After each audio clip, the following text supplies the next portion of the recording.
It's kind of funny how some people will just take like a Bible verse or a story from the Bible and just totally twist it. For example, I see this all the time on social media where someone will make a post like, well, Jesus was hanging out with tax collectors and prostitutes and other sinners. And they'll basically use that as a way to excuse sin or being sinful. And it's like, yeah, Jesus definitely hung out with them, but he didn't make excuses for what they were doing. He just didn't condemn them for it. He hung out with them so that he could witness to them and help them find peace by leaving a lifestyle of sin. But he didn't join them. He wasn't out there prostituting with them. Jesus said to go out and make disciples of all nations so that we can go out and spread the good news of the gospel with love, not condemning anyone.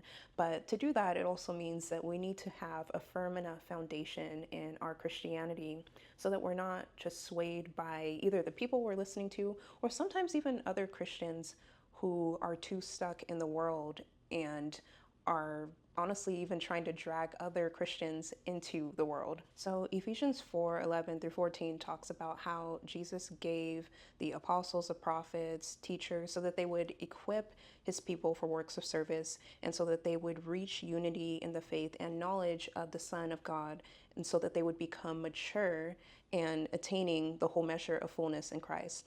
And when they do that, then it means that they will no longer be infants tossed back and forth by the waves and blown here and there by every wind of teaching and by the cunning and craftiness of people in their deceitful scheming. So the whole cunning and craftiness and deceitful scheming thing may sound dramatic or may sound like, oh, it's some, I don't know, pastor who's trying to scam you or something. But sometimes it can even just be like people who are trying to twist the scriptures just so that they can excuse the lifestyle that they're living and also drag you back into a place that you've come out of or a place that you don't want to go to. So that's why it's really, really important that we are prioritizing just becoming more and more mature in Christ by reading the word for ourselves, but also by asking God for more discernment so that we're not getting swept up by other people's lies.